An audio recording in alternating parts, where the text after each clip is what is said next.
You're now listening to the Something Good Podcast Network. Please press any key to continue. You don't know about the other side of the pyramid? The fifth side? It's called the floor, you dumbass. I just want to make sure he realizes there is a fifth side to the pyramid.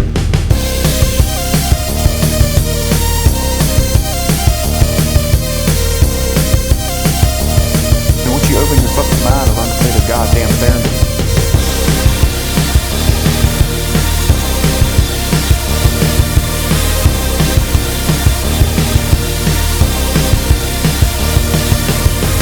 I know all of them, and I believe none of them, which makes me an expert. Hello, everyone. Welcome back to another great episode of the Cryptic Conspiracy Cult. We've been gone for a little while, but we are back. I'm here with my co-host, Cristy Phillips. Yep. And today we're going to be talking about how cults represented in film and our favorite horror movies or thrillers, and kind of how they all get played out from what we've seen based on what we know about our cults. From Jehovah's Witnesses to the Shinrikyos of the world that you just recently found out about. Yeah, that was new. Yeah, yes. And scary. Yeah, brand new. Japanese cults with sarin gas are fantastic. But yeah, we just talk about some of our favorite cults that we've seen in movies and television. One show we kind of really got going was The Path, which starred Pinkman from Breaking Bad. And he was a cult leader. Yeah, eventually. Yeah, he was straight up from beginning to end. He was an unofficial leader, then full on Christ figure.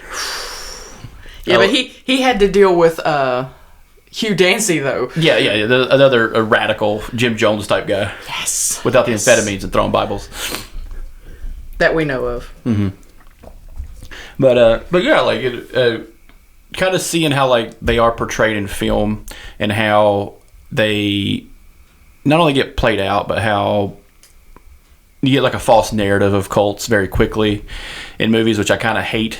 One of those is kind of a movie I don't like is how fast a cult forms in a grocery store in the movie The Mist. That was one movie I didn't like because of how fast that happens. Come on, the only good thing about The Mist was the suction cup monsters. Come on. Yeah, but how fast that lady was just oh no, this is God doing this. We all need to pray and sacrifice people to the monsters. And I'm just yep. And everybody's like, all right. Yeah, that seems like a perfectly good idea going into it. But yeah, the older movies really show off cult-like activity, mainly because of your 50s and 60s movies, with movies like Race with the Devil, Rosemary's Baby, and stuff like that, where there's this precursor of satanic panic, this idea that there are Satanists among us living in the woods or are part of, an apartment complex in New York, I guess. Yeah. But it is kind of just freaky how those are portrayed throughout compared to actual cults and how they form. Very slow burn, and then it's just oh my God, what happened? It's just no, this happened very quickly toward the tail end. It went south very quick. It's kind of like when you talk about when we break down someone like Jim Jones. Jim Jones in the beginning from Indianapolis was very socially conscious. He's hey, we're going to help our fellow parishioners. We're going to help the flock, basically. A lot of it was coming together to help pay bills or help someone in the church. Help someone go to school. Help everybody be racially equal. Yeah, a very socialist kind of Christ-like acts. And it was a biracial utopia for a good minute until all the amphetamines finally kicked in and he wore sunglasses inside and tried to fake his own death in front of the church and did faith healing and then mock executions. And but yeah, it's kind of reading a Stephen King book where it's kind of just okay, this is all right, I get this. All right, girl in high school, she's kind of getting shit on, she's getting bullied, mom's a cunt, and then it's just oh, she has mind powers and fillets people open, and it's just well, that took a turn. Yeah, it took a turn very quickly, and then everything goes downhill like a snowball on fire. Yeah, it's also that stranger than fiction kind of thing. If you talk about the anthill kids in Canada, what the fuck? You know, like that's the only response you have to those kind of things. Yeah, absolutely. Or the Children of God cult, which takes decades to build, which is still around today, you know. Yeah. And I think that movies, the way they portray cults, have to be very fast and loose with the stuff they're doing. My favorite is kind of like how like Hell on Wheels is a Western, but we slowly see the build up of not only Mormons but break off Mormons like the Hittites and the Millerites and stuff like that, which were just like little cults that built in the West. And what the fuck, like how fast that could happen. It's like, oh no, I'm cool with everything except for that one thing. We're going to do our own thing without that. Yeah. And it's just like, oh, that's just basic Christianity. Yeah. That's one of the reasons why I think The Path did as good as they did. Yeah. Because they didn't let me get it right. They didn't have to build it in the show. They already had it built when you get there. Yeah, when the show starts, the group, the cult, such and such, air quotes, is already built when you get there. And you're already seeing, when you're first introduced to all these people, they're like, well, here's how this works. And they show it by educating the kids and talking about, you first meet a girl who is being rescued by this cult. And you follow her as being educated into the cult. And that's how you get taught how all these things work. Yeah. So the cult's already in existence by the time the show starts. So it's not like they had to build it from the ground up in the show or in the movie. It's already going on. And you're already being introduced to all these families and all these characters who are interwoven together. But you're also getting to see the behind the scenes in everybody's house and in everybody's life, and you're getting to see the cracks in everybody's foundation and where some people are kind of not exactly faithful. Some people are kind of questioning things quietly, and then you have some people who would be the people who would set themselves on fire for this belief. And then you have the kids who are just trying to be kids, but also questioning whether or not they believe in this stuff too. And that's what I like about The Path real quick. Let's just go into it real quick. The different dynamics they choose to make the principles of this cult. There are so many different cults represented in this show. Yes. As little cherry picked items they do. One is the recorded confessions of sin, which is basically auditing, which is no different than Scientology, where they record you, but is also no different than Shunrikyo, which was they record you saying stuff that you did, and you don't know you're being recorded exactly, but they lord it over you. Yeah. A good story is the story of John Travolta, was when he started Scientology, he had homosexual thoughts, and they lorded that over him. And said, look, you're going to do what we fucking say, or we're going to release this. And in the 70s and 80s, that is not good. That is a career killer. Yeah, so, that is Saturday Night Fever in Greece, and no, that's not good for him. You can't be like, hey, this dancing fool over here can't be the gay guy. Yeah. So like you have those kind of things that lord over someone of celebrity, but they lord it over the actual people in the church itself. And what's cool is we see people who were born into it. We see families who, kind of breed into it a little bit, kind of like in-laws and stuff like that. But what I really liked about it is it's a two-generation cult. It's in its second generation. Because the elders of the cult, we see the group photo, the starting lineup of the group. And I like, there's like the OGs. The OGs, and there's like 12 of them. Yeah. The original 12. And that's from the Quorum of 12, which is a Mormon thing, which is the 12 prophets or elders of Mormonism. Fun fact, that's how Battlestar Galactica is made, because it was made by a Mormon. He has a 12 tribe mentality, 12 original civilizations of humans on the planet Cobalt, on the planet Cobalt.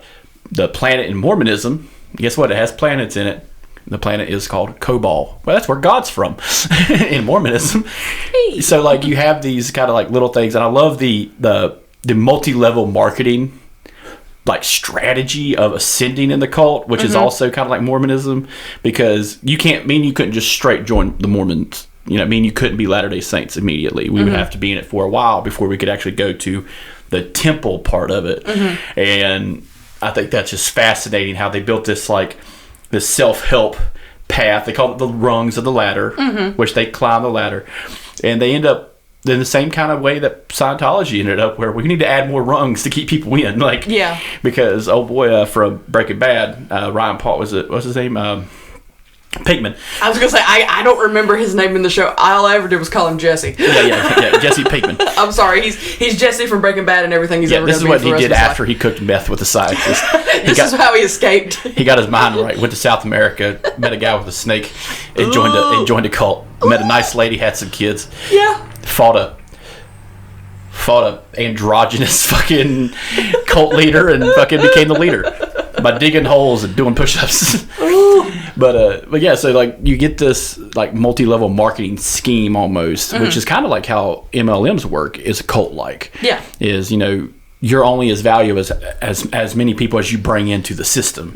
That's how a pyramid scheme works. You only make money if more people are brought in because of you. And so it has to stack. What's fascinating about this show was they were very open, like most cults in the beginning. They're very hey, come and see. Yeah. Come and see. And it's just I saw a pale horse and a man who sat on him tried to sell me Neutrogen. It's just this weird fucking vibe I got from when they first said they were all vegan. I was just I'm out. I'm just if you tell anyone, again, that's a big part, and that's a big part of a lot of cults, is diet. And once you start changing the diet of a group, hell breaks loose. Because you need the amino acids to be a critical thinker to be hey David, I think the cops are here. Oh God. Oh, don't worry, friend, the ATF can't crush me. I'm just no, he won't crush you. He'll burn the shit out of you. But that's just how how I see it. It's just these are the principles and how the Path season 1 is a how-to guide to either stay in it or get the fuck out. Yeah, or these are the warning signs. See them and run. Yeah, but with the Path, that is a show. That is a series on Hulu. So which we get a lot of insights, ins and outs. But in movies, however, we have to learn very quickly. Yeah. So a good movie that I think you learn very quickly is a movie called The Sacrament, which is a POV kind of shot for shot of basically the story of Jim Jones and the People's Temple in South America. It's newer. Yes. It is a newer movie, and it's shot more contemporary, closer to our time now, where a young man, his sister, is part of this cult. Turns out she's third in command. Yeah, she's way up there. Yeah, she's a true believer. Yeah. And they go there, and they have the little huts. They have the white knights. If you go back and listen to our Jim Jones story, we described what white knights means. But it's the pavilion where he's looking down on his flock in a chair with his glasses on. Yeah. He's on a throne, quote, quote. Yeah. Yeah, well, you need something. Yeah, because you have to be taller than your peasants. I mean, your believers and your followers. Look, shit gets done when you're tall. Okay? You think Napoleon, that was his problem. He kept being on the horse all the time. That's because he was short and he hated being short. He wasn't even that short. That's a myth. He was 5'7". I know. But guys he considered himself shorter to be everybody else. I know guys that are 5'7" who are unholy terrors. Hey, I'm 5'7". You're a woman. It's fine. When you're a guy, it's just I could crush him like a fucking pebble. But it is kind of funny that you see something like The Sacrament, which is kind of visceral when you first watch it, because it's holy shit, this is what it was like if there was a camera on it 100% of the time. Yeah, and there was. That's stuff we don't see growing up. Yeah, and we hear the story, we hear the testimonies, and we hear the background audio, which is just blood curdling. Yes. But when we see it in a horror movie like this, like a thriller, it is very visceral to see. Yeah, because somebody had to take the liberties to fill in the stuff that we didn't see in real life, which is bad enough. And right now I'm teaching a unit, and some of my kids are studying cult leaders. And one of my kids is actually studying Jim Jones. And he'd never heard of it. Yeah. He had no idea about any of it, and he had to watch... I told him about a documentary, and he watched it, and it's the one that's on Hulu. And it has the it has the biggest amount of actual footage. And I walked behind him the other day, and he was watching it in class, and he just, ramrod straight back, mouth open, eyes wide, and I'm like, oh, I done messed this kid up. I'm going to jail. This is it. And I walked over there and I put a piece of candy on the corner of his desk, and he took his headphones off and he said, "What's this for?" I said, "Because I know what you're watching and I know where you are in the story and you're going to need it." A little bit later, I came back over there and he said, "Can I get up and go to the bathroom and just take a walk for a second?" I said, "As long as you don't leave campus, I don't care. Just go take a minute." And he had just got to the Kool-Aid part. And he came back and he goes, "I think I'm done for the day." Damn. I said, "I understand. That's fine. You can be done for the day." And he came in the next day and they have to make dioramas. Yeah. And I said, "How are you going to do a diorama?" He said, "I want to do it before that happened." He said, "I want to see it when everybody was supposed to be happy and everybody was supposed to be enjoying themselves, and when they were building it and they seemed to be doing so much better. I don't want to create a visual of it when it was so bad." Yeah. Where it goes south. Yeah, and the last thing I wanted to tell him was, "Kid, it was bad long before they ever got there." Yeah. But he was trying to pull something positive, and I didn't want to crush that for him. Yeah. I'm trying to do act 1, goddammit. Let me do act 1. I'm like, you know what? If you can find some kind of positive peace and happiness, go find it. Go for it. And I think I think that gets lost in a lot of, movie and television production is like the happy parts of how a cult starts. There are cults that don't start out good. There are cults that are just straight hell from the beginning. Mm-hmm. War of attrition type followers. Yeah. The Anthill Kids is the perfect example. Mm-hmm. Shinrikyo just went south very quickly.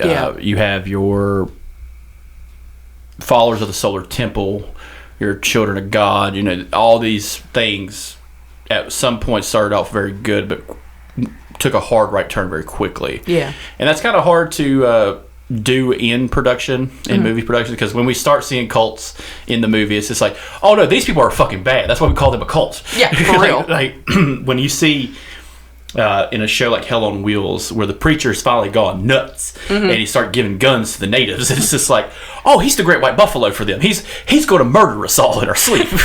And that's what happened. That's a true story that they're adapting, was these religious nuts who helped start Bleeding Kansas and started basically the precursor to the Civil War. These people that went off the fucking rails and started murdering people in the prairie for or against slavery. So it's a very crazy dynamic of how like a religion itself, and we call them cults because they don't last that long. That's the thing. It's only a cult if it doesn't last that long. Yeah.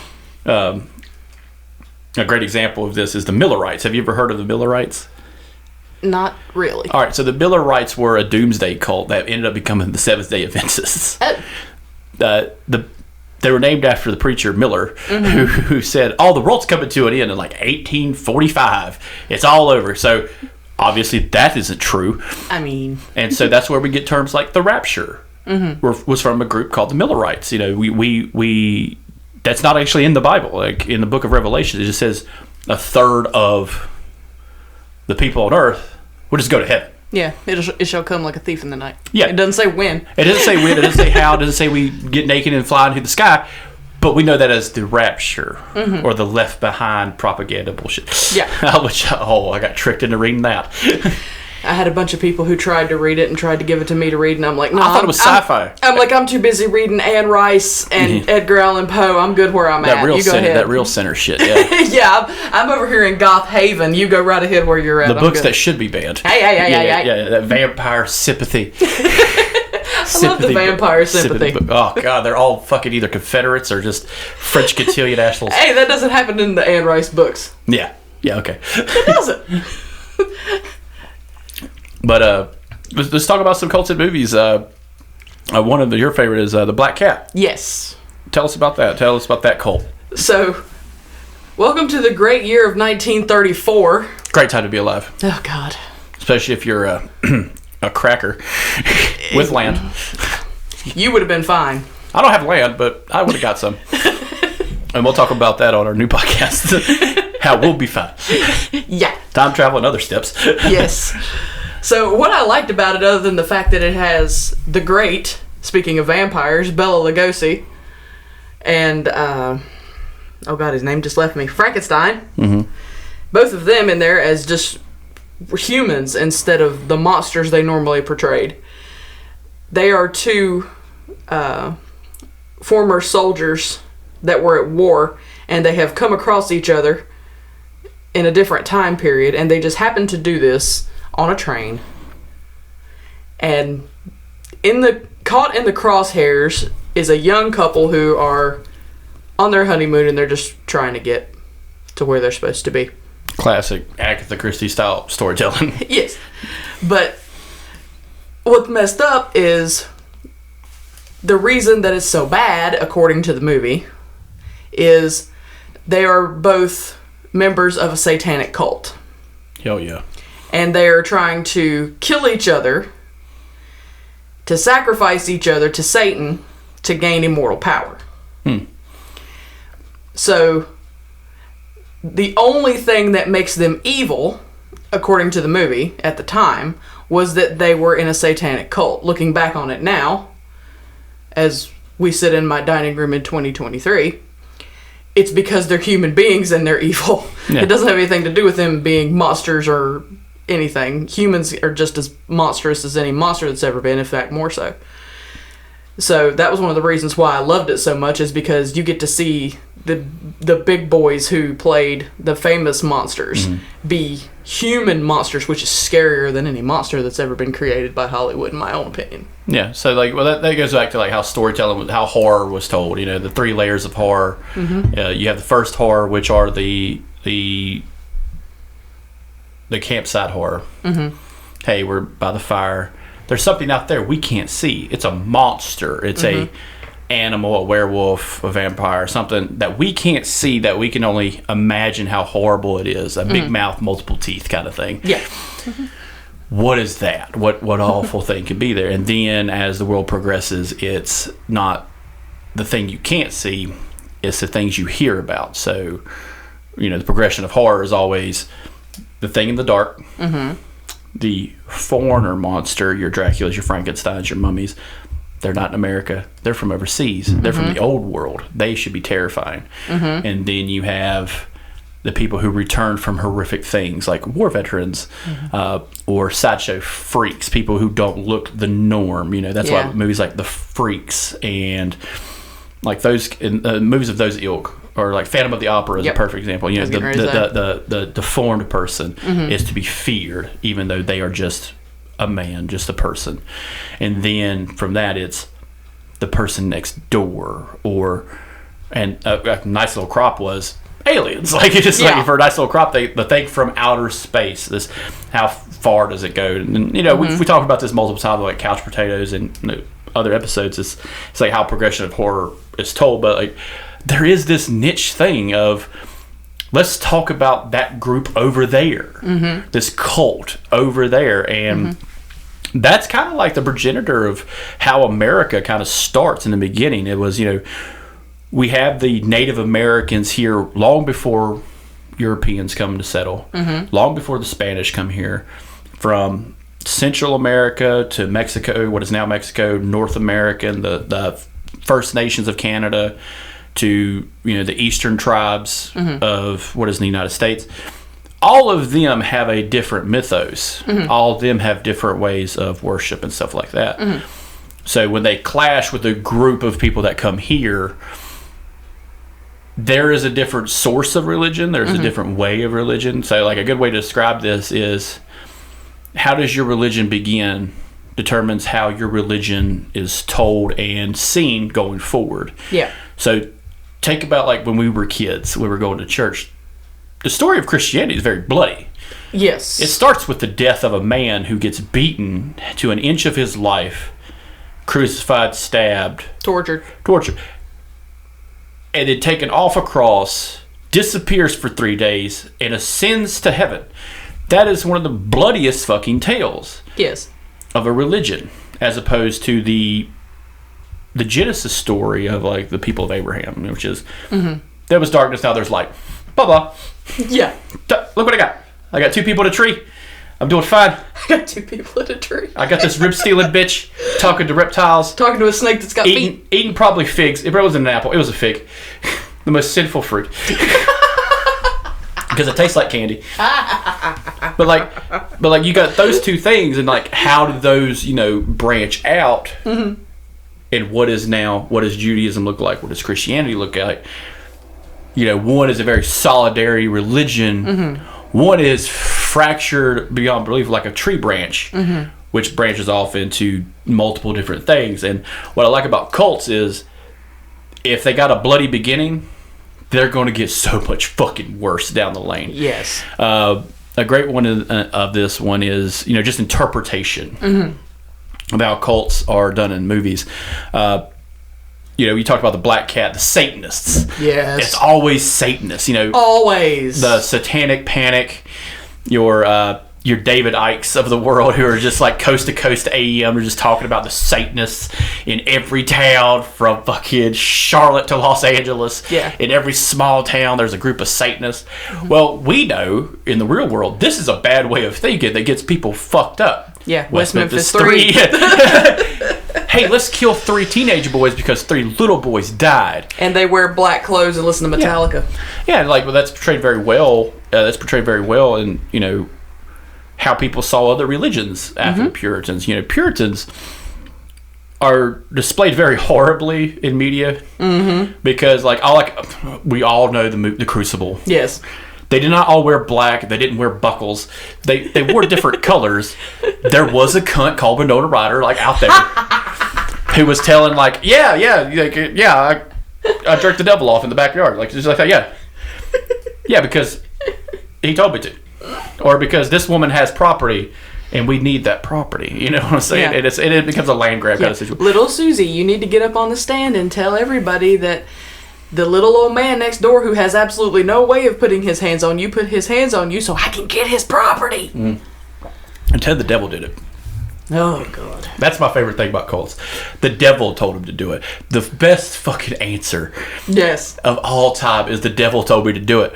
And I'm just like, this was the insanity defense before the insanity defense. Yes, absolutely. But it also goes into, hey, I don't know what that group is about.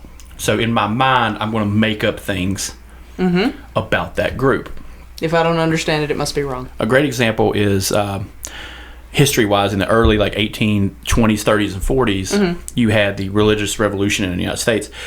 At that time, near Rochester, New York, mm-hmm. A big group called the Shakers. Yes, was founded by a woman. Mm-hmm. So everybody was kind of fascinated that this woman, how dare she, fucking form her own Christian religion. Mm-hmm. And so people started making rumors that she ate babies and castrated men, and it's just like, no, she just probably had 2 husbands. She probably Poor had, girl. Yeah, she probably had 2 husbands and just collected property like a madman. No different than a guy with multiple wives and dowries and shit. So it gets blown out of proportion. Which I would love a movie about a cult that gets blown out of proportion, kind of like what was that movie? Where the 2 guys are trying to Tucker and Dale versus Eve. College kids. I would love just a common misconception movie of just mm-hmm. oh no, it's a cult that eats children. It's just like, no, man, we're doing a barbecue. We just want to grow plants in our backyard. No, it's a cult. They need to be murdered, and it's just like, it's a group of kids just murdering themselves on their property. Yeah. But so some other stuff that goes into the movies. We mentioned The Mist, which I love, but that woman, I will say, the woman that is in The Mist. If you guys get a chance. I know I love a character when I fucking hate them. Yes. If you can act to a point where I want to reach through the screen and rip your fucking head off, Joffrey, you are fantastic. Walter Cersei. White, Walter White's wife from AMC from Breaking Bad. I wanted to murder her so bad because she did such a good job at being a bitch. And then you wanted to kill all the blonde women on AMC. AMC makes you hate blonde women. They don't show them in a popular light, and it's because it's true. They can't be fucking trusted. They're slow, short to the ground, because they're closer to hell. But the story, like when you tell a story and that woman's in there and she's just like, I'm like, okay, she's acted like a Karen a little bit in the grocery store. She's being kind of a bitch. And then she's like, this little boy. And I'm just like, oh, fuck. In real life, this woman would have been drug out to the parking lot and fed a tire iron. Like, like I swear to God, like if shit had broke nasty in real life, this woman is taking a fucking tool to the face. Which that's just me. And well deserved, might I add. That's just me. Yes. But like, let's talk about another cult that's kind of like just over the top is Silent Hill. I love Silent Hill. I love that movie so much. Yeah, but the cult. Yes. Holy shit. They have a whole different mentality. They have an old world mentality of believing in witches and shit. So let's talk about that. Like the woman who plays the leader in that. Fucking fantastic. Oh yeah, she's great in everything she's in. Yeah. And she's always 9 times out of 10, she's always creepy and weird in everything she's in. But I love the idea of like they believe witchcraft exists. Yes. And therefore it should be burned out. And yes. Not only that, the idea of witchcraft was she was born with her parents not being married was the whole story. Yeah. And the only other version of this I can think of is Carrie. Was Carrie White was born out of wedlock by probably the devil. Her mom was probably a nice young lady who had a couple bush lights, fucked a guy who probably was the devil. Probably. And now Carrie White burns in hell. Yeah. But like along with half our town. Yeah. Well, that's what I love. Carrie White burn in hell. That's just the solid image that you have for that. And that's why it's one of my favorite stories ever, is because this girl, no matter what she did, is vehemently hated. Yes. And that's kind of the basis of cults. It's like we need a villain beyond the scope of like a physical realm, like reality. There's got to be an evil somewhere. Yeah, there has to be, or the thing don't work. Yeah, it doesn't have to be a person. It could be like a group or a belief, but there's got to be something that you hate. And you, trust me, speaking as a woman who has worked at jobs with other women and other people will bond over something you hate equally. If you all hate something together, you will bond quicker than if you like something. Post 9/11 Americas was the shit. Because everybody was down with each other for a good solid 3 years. Where everybody was cool about hating a certain group of people for about 3 years here.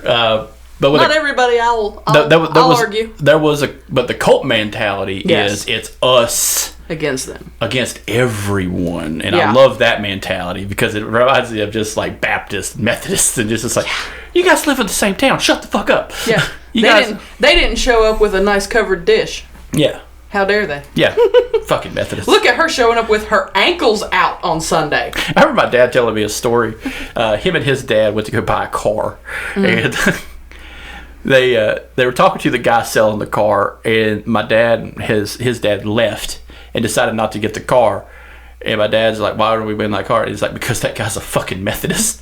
And I'm just like, holy shit. I don't even know any Methodists personally. But it's like this weird like bigotry. I don't understand. I kind of do. Like, have you ever really talked to a Presbyterian? They're not good people. They can't be trusted. Oh, bless. Yeah, they're Catholic light, like Episcopalians. But you can't trust a Catholic. And once you start getting that Irish fucking accent and Italian out of them, you're just like, no, you're not right. All that blood and shit, it's too messy. Stop it. Oh, I can go all day. I know. Yeah. That's why I said stop it. But yeah, so like when we talk about those cults, like the Silent Hill guys, it's like, let's burn her. And I'm just like, yes, like that's how you keep it entertaining. Like that's for like a mindset of going to church. What was the fun thing about going to church? For me, nothing. Like we had Sunday school, which were people I met at school. Like it was just like, this was not. I like the music. Yeah, but like if you go to a church that has that, as opposed to, old timey churches that don't do that kind of thing, or like you have a lot of Reformed churches. We live in the South, so we have a plethora to choose from Pentecostals to Presbyterians. We're one of the notches in the Bible Belt. But we also have the multiple notches of Baptist, Methodist, Presbyterian, Episcopalian, Catholics, Associated Reformed, Presbyterians, Evangelicals, tent preaching, Snake handlers, Pentecostals. I love Pentecostals because that's a real fucking show. Yeah, I would put $1 in the box for that one. Okay, that's a show. You got people speaking in tongues. You got a guy with snakes. Just living the dream, man. And that right there kind of shows how the reality that we live in, as opposed of how cults are portrayed. Yes. The real thing's so much fucking worse. I agree. The real thing can be so much fucking worse. Yes. Because with a cult, yes, there's going to be a lot of financial give and take. Mainly the take. Yeah, a lot of physical abuse, but that happens in the Baptist community, the Catholic community, the Methodist, the Protestants, even the Jewish culture in America, the non-Westernized version of Judaism, the Orthodox Jews in New York and stuff like that. Yeah, abuse happens there too. So you have a flagrant kind of thing of reality, and it's just no, it's only the cults that do it. These Satanists and these devil worshiping motherfuckers. It's no, they just want to burn people. This cult is just trying to burn witches. To me, it's more of it's a human thing. Yeah. You give anybody a position of power. They are, I'm not gonna say they can, but they have the ability to use it in a bad way. Oh, of course. That's the best part of power. Because you can do bad shit. Come on. Heavy sigh. It's kind of the common conversation we always have. Hey, yes. If you were in charge, what's one thing you would do? And I'm just give as many other people power as possible because I don't want it all. Not you. You would be a terrible cult leader. Yes, because I don't want to be the one in charge. You would be like those pussies in the path where there's 12 of them and there's we all have equal say. Shut the fuck up. Everybody has to get together and make decisions because nope. We need one leader who needs to give a standard line, who understands how the ladder works. I just got done watching How to Be a Tyrant again. Yes. Yes. No. Although I do want to bring up your favorite because we've been dancing around it. And speaking of Satanists. Race with the Devil. Yes. So, fun little backstory about this. Someone asked me to find this movie. Someone would be my mother. Yeah. And of course, she gave me a list of movies to find. One of them was a stupid, terrible movie with Clint Eastwood. Play Misty for me. Yes. Yeah, let's. The only Clint Eastwood movie where Clint Eastwood is not Clint Eastwood. He's a pussy. And an idiot. It doesn't make sense. But that aside, our 12-part series, Why I Hate That Movie, will be put aside. On movies we should forget. Hey, we can make that. I'd be glad to. Yeah. Frogs is probably on there. Hey, I love that movie. But Race with the Devil is probably the most unhinged devil cult movie out there. Yes. Because it's a motorcycle gang and Satanists. Yeah. And as a group of four, you're stand-up two couples, late 60s, early 70s. 75. Yeah, 75. And if you think about that for a second, the time and place of that movie. This is after this is during the time of Jim Jones. This is during the time of the Rajneeshis, who are slowly starting. Marilyn Manson and that shit already happened. Yeah. So everyone's wound a little fucking tight with the hippie generation and their stupid ass. Plus you've got the uptake of horror movies. Yeah. Have to be are going through being bloodier, being rougher. Yeah, you have your Hammer films that are getting retouched. You got let's make it bloodier, let's make it worse. But also, me and you have discussed this of movies like Last House on the Left, I Spit on Your Grave, Straw Dogs, The Hills Have Eyes. Yeah. There is a prevailing story, subplot of rape. Yeah. In these movies. And that's because it became a crime. Yes. On the legality end. So it was, in my mind, it was good to show that that's a bad thing to do because it's not going to get taught. Yeah. So, with that being said, this movie, Satanist bikers it's so fucking dumb.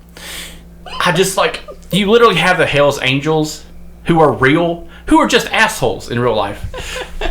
And you could have just did a movie about that. I mean, yeah. They could have just been the Mongols out of California. You could have followed them on the road to Nevada and just killed them. Like, Truth. But no, you had to make them Satanists. You had to make them this prevailing fiction.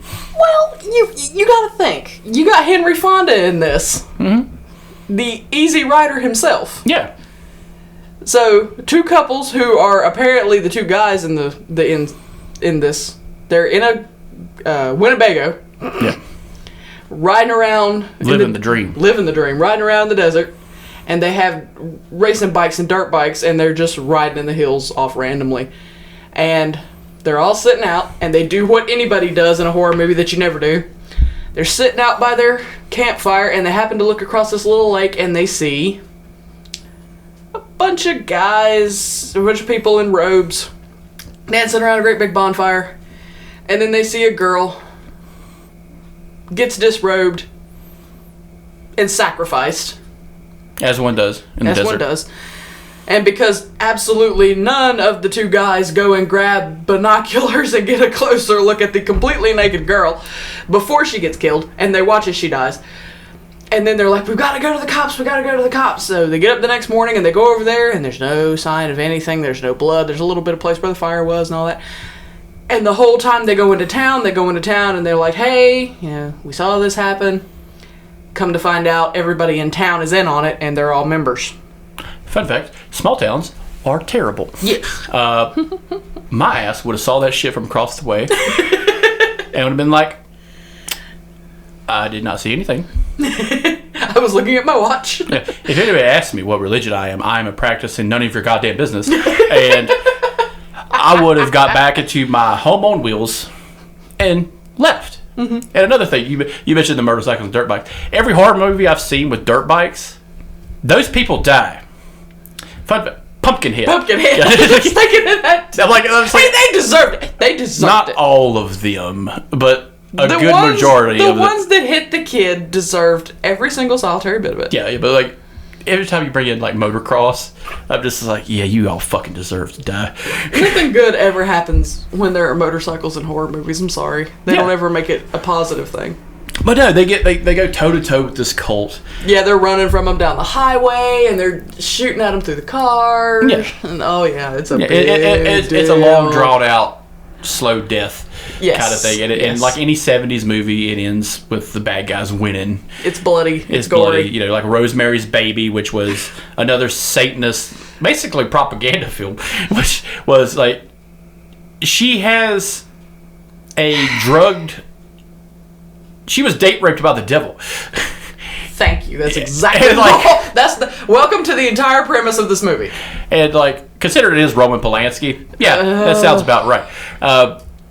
But there is this over the top, Satan, this over the top thing, and I could only imagine what the fervor was at the time. With The Exorcist coming out, all these like uppity fucking tentpole preachers been like, these movies show that the devil is real. I'm just like, now see, here's my argument.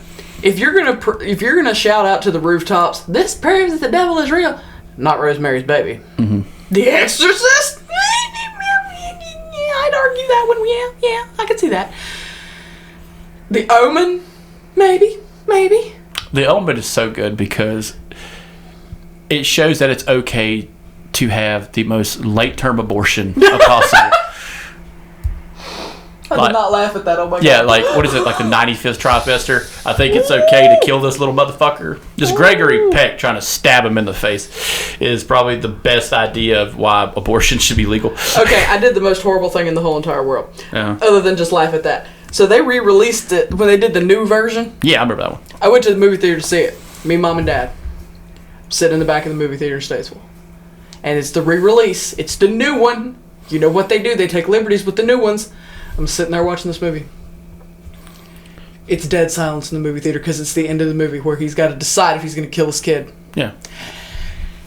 Me and Dad, my daddy, are both screaming at the top of our lungs, kill him! Kill him! Don't let him live! Kill him! Nothing good's going to happen if he lives! Kill And Mom and all these people in the movie theater turn around and look at us like, you monsters. Yeah. It's the devil. Yeah. And It's literally the incarnate of evil. And then when it doesn't happen, we're just like, welcome to the 15 sequels. Yeah. And then when Sam Neill plays him when he's an adult. Yeah. But dear God, why? Sam Neill was cool as fuck as the devil. He was. He really He was. was suave as shit because he was in another couple of movies about those, like A Mouth of Madness and stuff like Yes. that. But what I really love when it comes to cult descriptions, either the cult is very small or the cult is very big, and that's the unwind at the end where you find out how big the cult is, because that's the scary part. You know, when you're trying to show, hey, this is a small town cult, you can get away with saying, hey, there's only like a handful of members. But when you do the whole like chase with the devil, it's just like, oh no, the whole town's in on this, motherfucker. Yeah. It's kind of like the movie Hot Fuzz when you find out the whole town's in on killing like the homeless people and everything. Like it's that mentality. You know, they're in on it, the long ride. Yeah. I think one of the coolest versions of a cult was in the movie Evil Dead, the remake they had, was the girls running in the woods and those two fucking hillbillies. And you're like, oh fuck, they're either kidnappers or cultists. And she's tied to a pole and there's people chanting who are deformed, just run through the ringer. And this girl's speaking another language, and this girl's fucking crying. It's like, oh shit, she's being killed by a cult. And it's just like, nope, they're justified. They're totally justified. Yep. Send this little blonde girl straight to hell. Bury her deep. Yeah, send her to hell on a shutter and bury her deep. Break her bones so she can't resurrect. So, like, when you see something like that, it's just like, yeah, they were right. Like, some of these cults are You have right. that moral dilemma for about 2.5 seconds. And Well, it's like, well, it's like when we were talking about Silent Hill. They're kind of right, because she does go fucking ape shit. But they caused that. yeah. The cult caused their undoing because they tortured and burned a little girl. And she became evil and went full barbed wire massacre in a church. And Yeah. I love that scene where the fucking the mom sees the cop is dead, which is fucking horrific. Yeah. It goes toe to toe with The crazy lady. the head bitch, the head priestess, and this woman just stabs the mom in the chest.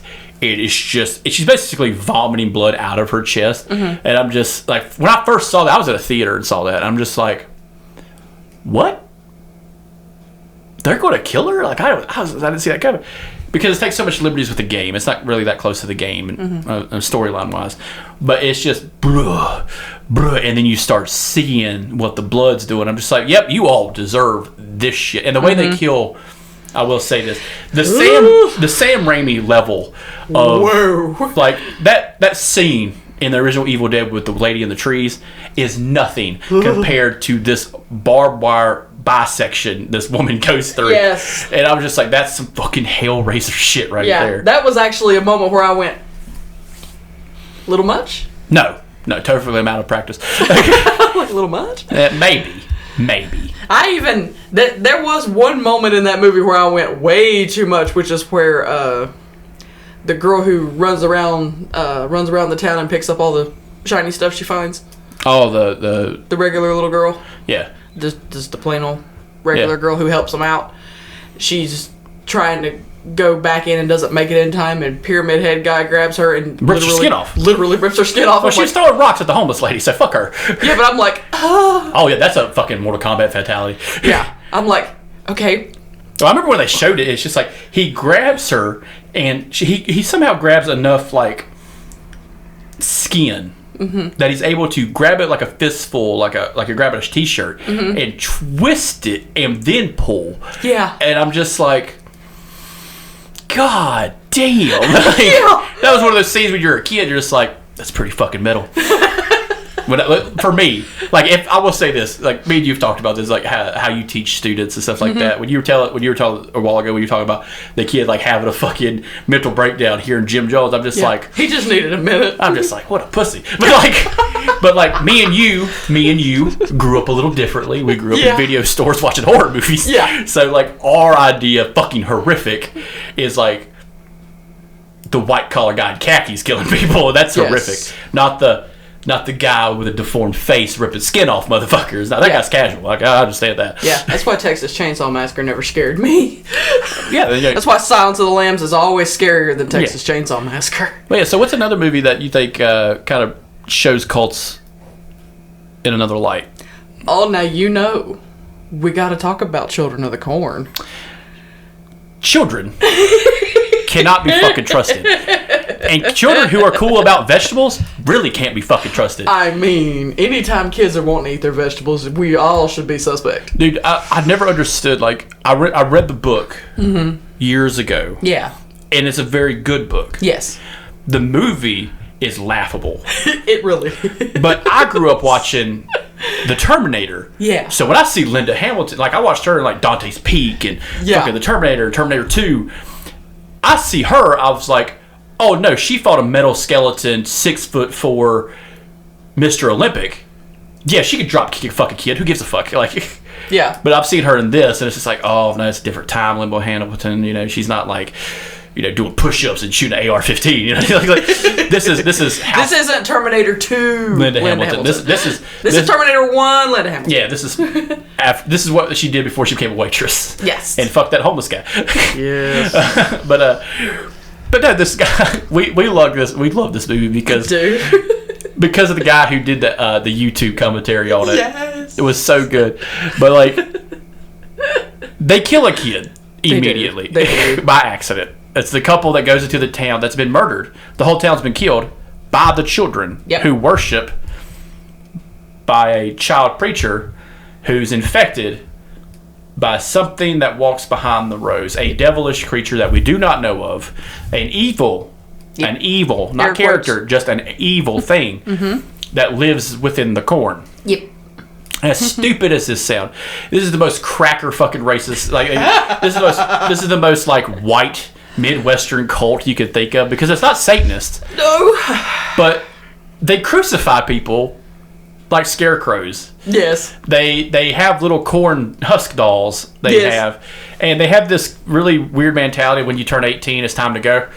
You have to go out into the corn and let whatever it is out there eat you. Yeah, let he who walks behind the rose have you. And it's just like, this is not a feasible fucking thing to do, because some of you are going to die very quickly. Yes. And some of you are going to live without supervision. Mm-hmm. And if Lord of the Flies has taught me anything, you guys can't be trusted. Yes. With governing bodies. My whole thing with it is, I honestly believe, and this could just be me making assumptions in places that I shouldn't because I didn't write it. Stephen King wrote it, as usual. In his prime, by the way. Yes. This was cocaine Stephen King prime. Yes. This is when his shit was off the chain. Yeah, if you picked up the manuscript for this, white powder would fall off of it. Yeah. And I'm not saying that for hatred of him at this time, because this was amazing in its time. I'm sorry. He honestly needs to get back on cocaine. Like, some of his stories are a little too long. I think a little bit of manic cocaine use can literally short down the story and make it a little bit more dynamic. Well, I think the whole reason he wrote it is because there's a speech at the end when the husband or boyfriend or whatever he is finally gets a hold. He's gone after Linda Hamilton to try to save her. Outlander! Yeah. Outlander, we have your woman! Yeah. When he finally corners the ginger. Oh, that dude. He made the movie. I'm sorry. I don't care how old I am. Mm-hmm. If a young man walks up on me who's malnourished, who only eats corn, in a town full of children, I'm beating the soul out that motherfucker in front of all the children. In front of all the children, and show them what God really looks like. I want to beat him until he has nothing but hair and fucking fluid in the asphalt. And I'm gonna look at the other kids. You get to pick who's next. Mm-hmm. I'll give you that. You can draw straws, I don't care, but I'm killing another one real quick. Because that scrawny motherfucker was the villain. He was your second in command. I get it, the little midget fella with the hat. He's scary. He's got hollow eyes. He looks like he's part of the fucking Addams family. I get it. He can be scary. Yeah. Because he probably carries a shiv. Mm-hmm. But this motherfucker, this scrawny... The muscle? Who's supposed to be This the is muscle? your muscle? This fucking 100-pound soaking wet ginger fuck? Like, nah, he's getting a corn up the ass. Like... Whoa. Yeah. This is gonna be fucking horrific. The things of how we would do horror movies. Oh God, no. Well, before or after the husband proceeds to, as Charlie would say, pimp slap the daylights out of the ginger. Oh yeah, like all 5 fingers just wide open, and it's a cup. Wham! Yeah, he hits him forwards and he gets him backswing too. If this was a martial arts movie, his head would have followed the ground with the hand. Yes, he does beat him rather profusely. Good. Then he gets a torch and gets up, and then he starts talking. I like how everybody saw that. Yeah. It did not help. No, Saul will try to step in. He's like, he just walks up and beats this kid in the face, and everybody's like, "Oh shit! I forgot adults could do that to us." And it's like because we killed them all. Yeah.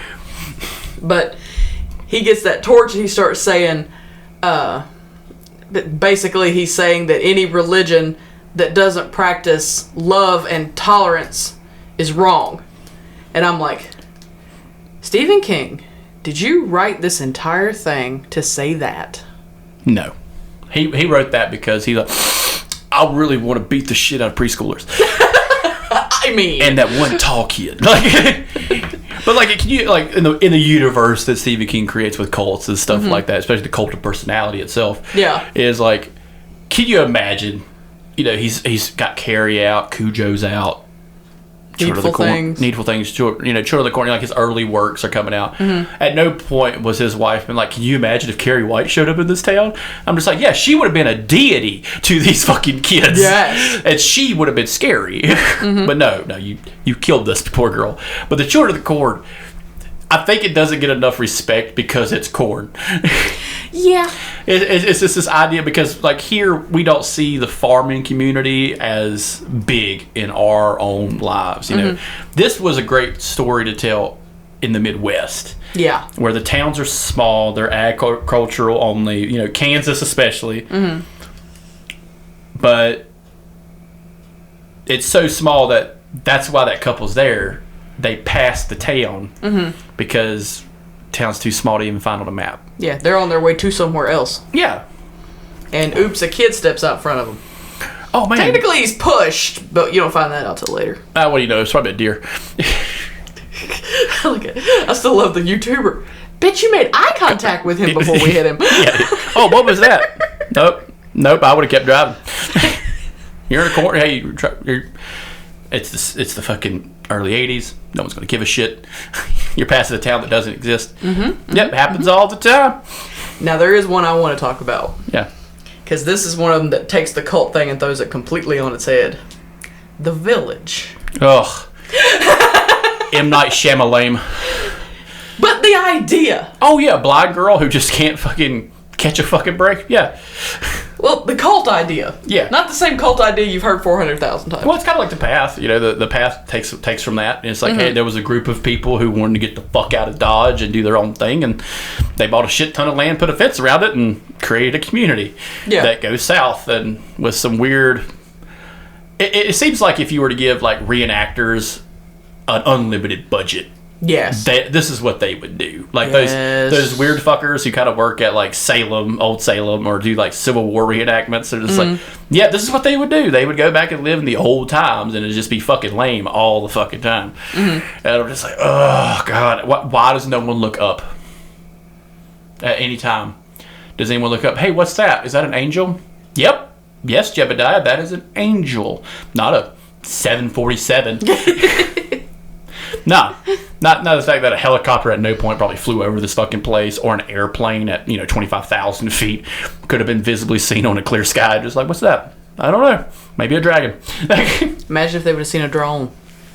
Oh, the new world that's coming with the whole cults and the new technology the new technocracy that's coming with cults, it's going to be fascinating and terrifying.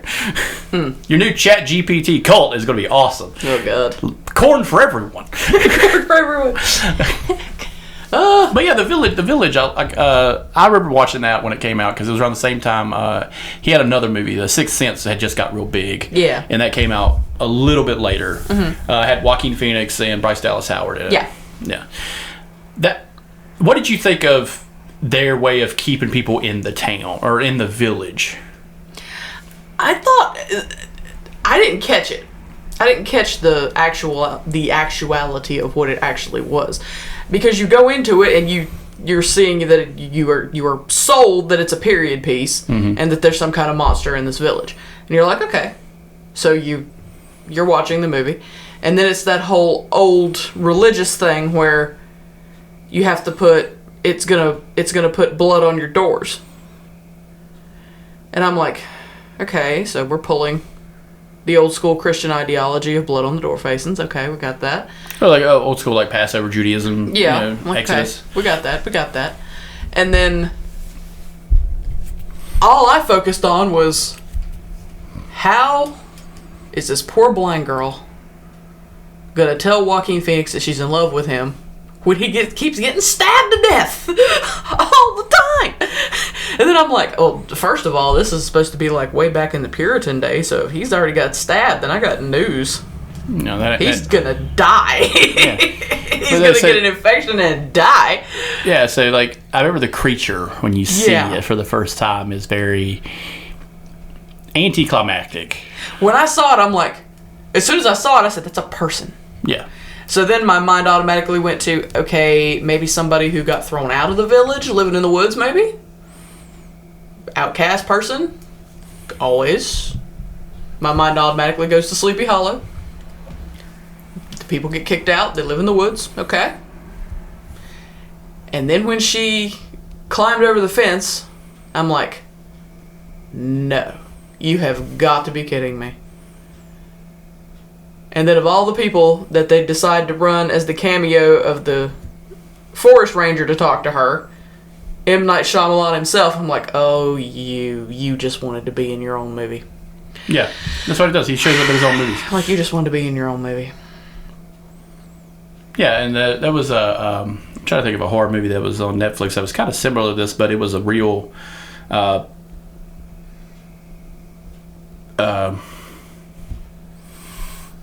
The Ritual. Did you ever see that?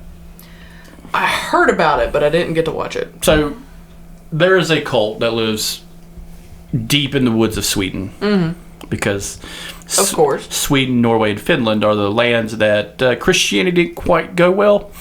Midsommar. Yes. That's the last one we'll end on, because that's my favorite cult movie. Oh, that is my jam. This right here, the whole hands up, that is my jam. Like, I don't care. I'd join. Fuck, I don't give a fuck. You would. Yeah, because I'd be cool with them. I would burn their Bible or fucking piss on their fucking graves, like all the other assholes that showed up. But like in the movie The Ritual, in this movie, they're remembering a friend who died. Yeah. And there's 4 of them on a hiking trip. This is something they had planned beforehand. Mm-hmm. And like the village, there is something in the woods. And this is what I love about cult movies that go above and beyond, because there is a cult that lives in the woods. And they stay in the woods for a reason. A good example is like the village is a good example of why do they stay there. It's like, oh, they're bordered and surrounded by woods, and there's an evil thing. The town elders know. They know the truth because they created the fallacy. They created the story. They're the camp counselors from Friday the 13th, and they're just like, oh yeah, there's a guy out there going to kill you. Yeah. And it's just like, no, bitch, there's a woman out there going to kill you, and she's going to kill all of us because we sent her child to hell. Because we wasn't paying attention. I bet one of them was paying attention. Like, drown, you deformed fuck. Probably wouldn't surprise me. That would be my favorite version of Friday the 13th if there was a camp counselor who just did that. Movie would have been a whole lot different. Oh, that movie would have been justifiable homicide to the umpteenth degree. Absolutely, that's why I'm saying it would have been a whole lot different. Yeah. Everybody in the movie theater would have went, kill him. Oh yeah, just cheer. Hey, what did the mom do? She took her son's body out of the lake, created a golem of vengeance, and he became about 6'6", can run a 440, and probably should be in Vietnam, winning Vietnam. In just a couple of days. Yeah, but like the idea of like there's something deep in the woods is terrifying. I think it's the best kind of horror. If I'm going to make a movie about horror, is the thing you can't see. Yeah. And the fact that in the village you see it in broad fucking daylight is fucking shitty. Like, it's wearing a giant red cloak. It's got spines. Like, I get it. It's a cool... Like, if this movie was made in the 80s, it'd probably be fun. If it was made in the 70s, it would have been fucking terrifying. Yeah. But with this, when you're trying to tell a cult movie, the Ritual would do it better, because the thing you see in the Ritual is like eldritch horror monster. And you don't see it until you get to almost the very end. And the way the cult is set up is like, look, you four came out here and it was a fucking mistake. We're going to let one of you stay, but the rest of them got to go. And each person in that cult is a survivor person of their original group. And they are down for this fucking ritual every fucking decade or so. And it reminds me of, like, I know I kind of go off the script a little bit, cults a little bit, but when you hear about deep sea, how far down do you go before you start seeing shit you really don't want to fucking see? Yeah. You know, the pure dark, what's down at the bottom of the ocean. And I was fortunate enough to read a story where someone described that as a forest. Someone had wrote a short story about what if a forest was like the ocean. The further you go in it, the darker it gets.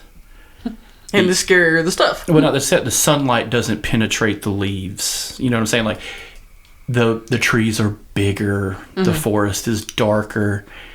Even the animals, the predators and prey, are bigger because they have to be. And it's just like, how terrifying would that have been if we lived in that type of world?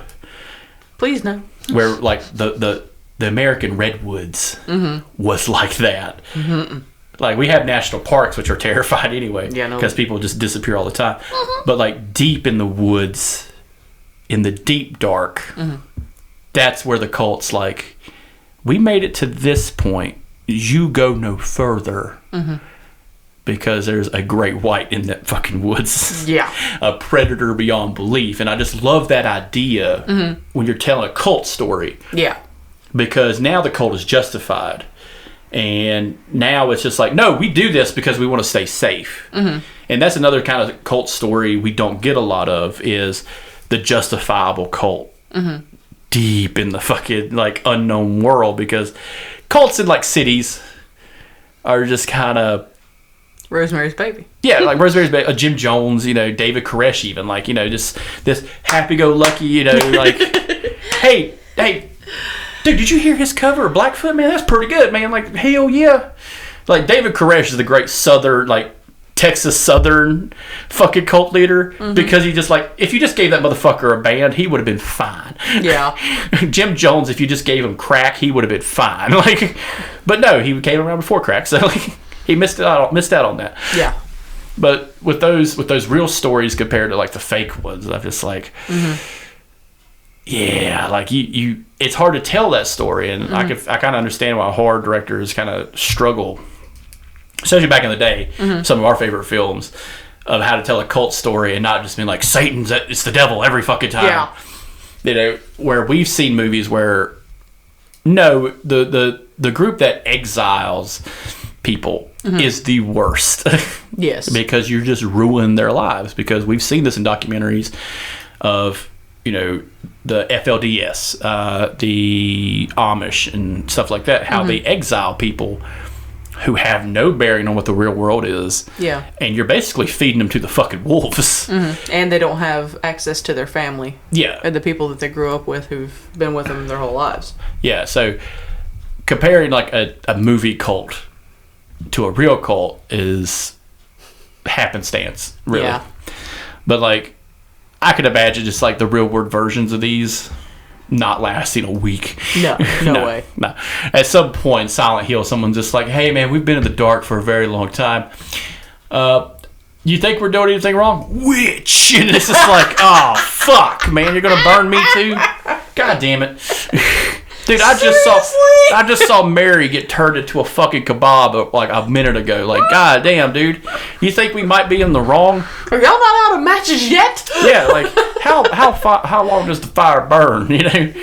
And I think when you're doing cults in movies and stuff like that, you can have a hard look at them. You can do a kind of a hard-nosed look at cults. But I think in movies, they need to be fun. They need to be, you know, scary. They need to be kind of stupid with their rituals a little bit. You know, they can be terrifying, but like they can't be like, what the fuck, you know, kind of situations, because real life cults are a true horror. Yeah. Yeah. I feel like, and again, if I'm wrong, I'm not, but if I am, I'm just kidding. I feel like we as people gravitate toward movies that have cults in them because movies like Race with the Devil, Children of the Corn, Midsummer, good. I think I'm the only person among all my friends, all of them, who like that movie. So stupid. Sacrament, Silent Hill, all that kind of thing. Those movies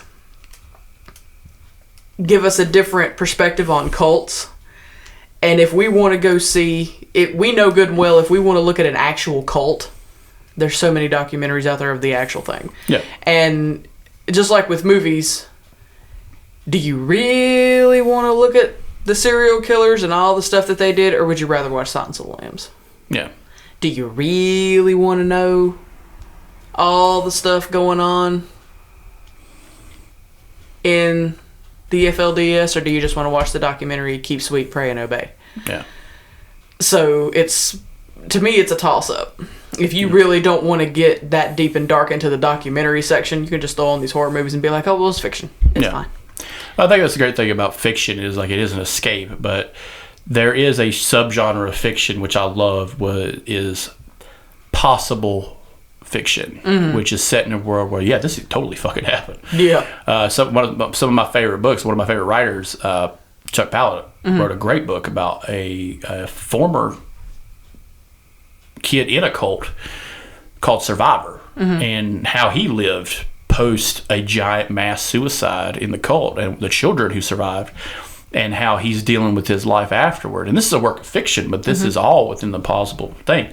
Now, it does go off the rails when he becomes a prophet and decides to fly a plane into Mecca. But, like, yeah. Up to that point, Up to that point.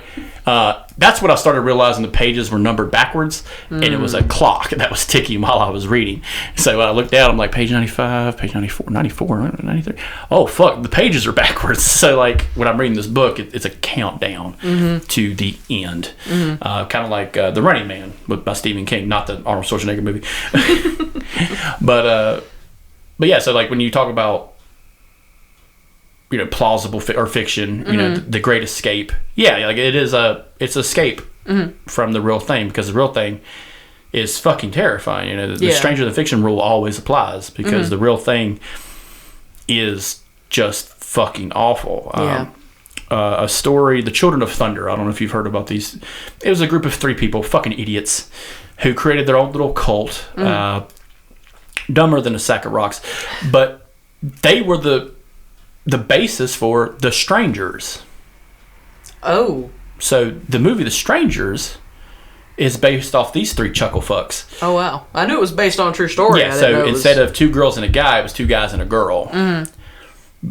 But, yeah, like it's not as elaborate as The Strangers, which is misanthropic violence to the 11th degree. Yeah. These were just 3 idiots in real life. So when you talk about how do you portray that in a movie, well, The Strangers did it great. Like The Strangers, hey, these are 3 killers who are destroying a couple, as opposed to 2 guys and a girl who killed a young girl, an old couple, and a gas station worker, because they just had this weird idea of how to get money. And it's just like, God damn it. Yeah. And you hear that, and it's just like, give me another Children of the Corn. Fuck it. Give me Children of the Corn Part 9.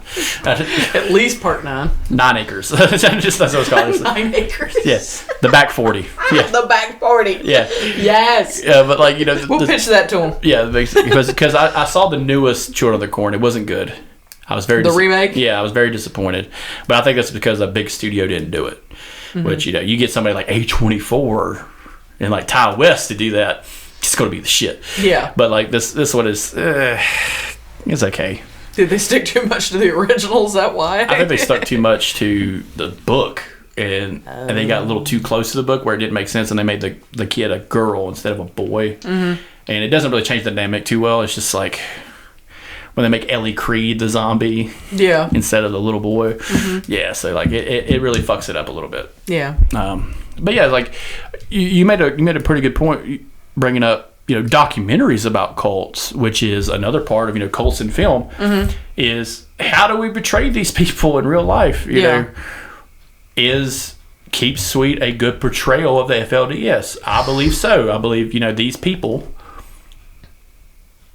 were, destroyed by Warren Jeffs. Mm-hmm. And I'm not saying anything about the mainstay Mormon, the LDS, the Church of Latter-day Saints. Yeah, the group itself. The fundamentalist Latter-day Saints, in all intents and purposes, is a branch cult. Mm-hmm.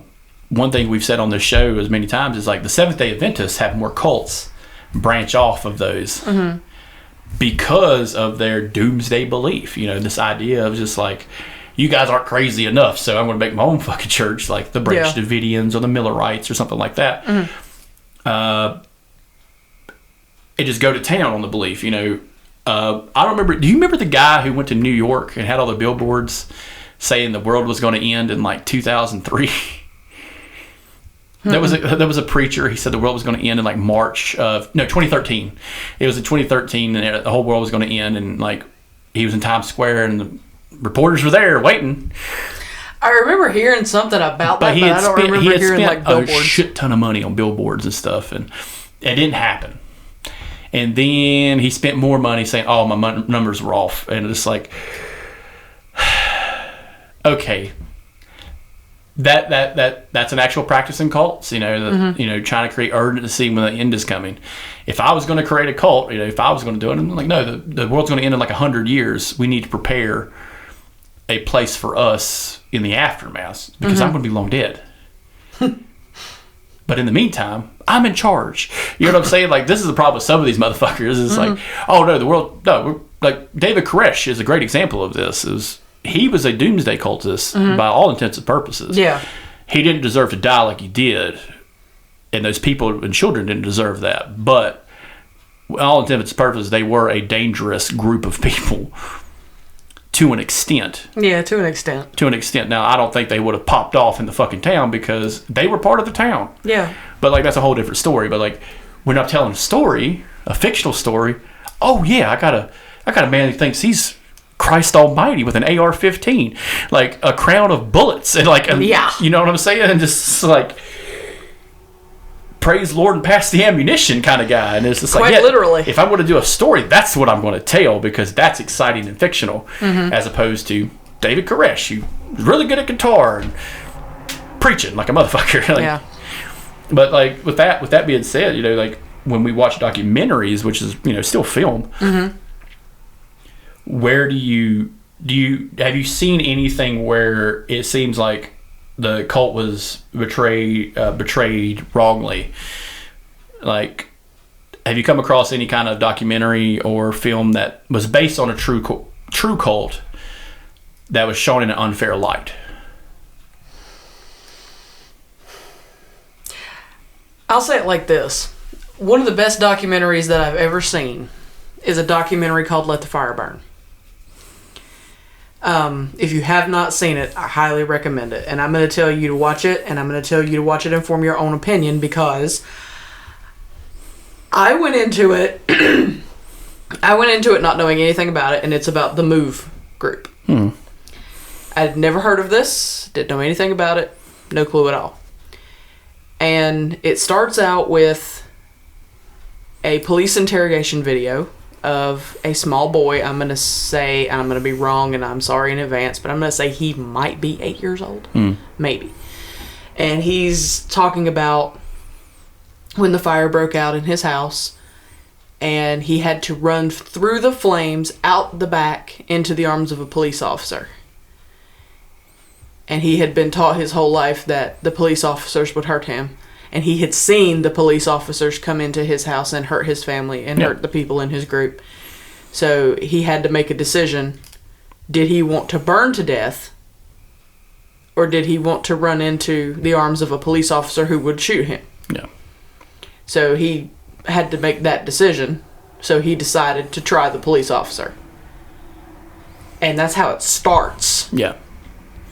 And then the credits come up, and then it talks about the very beginning of it, introduces the MOVE organization as how they started, who they are, and then it goes through. This is in the city of Philly. Yes. Yeah. So if you don't know, the MOVE organization is a group that is a. It's a civil rights group at all intents and purposes. Yes, it's a Back to Africa group. They are a group that everybody changes their last name to Africa, and they do not believe in technology. And everything it's a socialist group. Everything's in house. Yeah. They grow their own food. They do their own laundry. They do their own thing, all inside the house. A very communist. Yes, extremely. Not communist. Commune. Commune-esque. With an E. Mm-hmm. Yeah. And they lived in a building, and the neighbors all complained about the state of the house. Yeah. The smell. Because you're smack dab in the middle of a fucking city. Right. Not a farm. And they said that there was somebody there who had a gun. So the cops came. They raided the house with a no-knock warrant. And they came in and they took, I believe it was one man to start. And they and there's footage, they drag him outside on the sidewalk and they beat the absolute daylights out of him. He's unarmed. He's no shirt and jeans, and they beat him up. It's bad. And you see it, the footage, they show it. And they haul him off to jail. And come to find out the gun didn't work. It was like a long rifle and it didn't work. So they move out of that house, and one of the followers, or one of the members of the group, has a family who gives them a townhouse. One of those that's stuck to the other houses. So they move into this thing. So they're literally living in one of these big fancy townhouses, like Sex and the City fancy townhouse. And they make a big box at the top, and they're growing their own food, and they're using solar power and rainwater and all this kind of thing. After the raid, they lost a lot of members, and a bunch of the kids got taken and put into DSS. So they made it a point to where that was never going to happen again. So they started preparing for that not to happen again. So they made it to where you couldn't see inside the building. They wouldn't let the kids go out into the backyard unless they were supervised. They had this big thing where the kids didn't have to wear clothes if they didn't want to. So if the kids went outside, they had to make sure they had on clothes. So all that kind of thing. They have a big standoff. Yeah. And the city of Philadelphia literally drops an incendiary bomb on the top of their house. Yeah. And it catches on fire. Yeah. And I think it's one of those ones that you're not going to hear a lot about as compared to, the People's Temple or David Koresh, those Last Stand type groups. And I think we all know why. Yeah. It's a black cult. You're not going to hear a lot about them. Because of, I don't have to say it out loud, but like it's a racist fucking thing because the city police. I grew up hearing stories from people from up north talking about the South and how bad the South is. And yeah, we're pretty fucking awful sometimes, but don't ever compare a small town in North Carolina to the fucking LAPD or the Philly police or the NYPD Blue. Yep.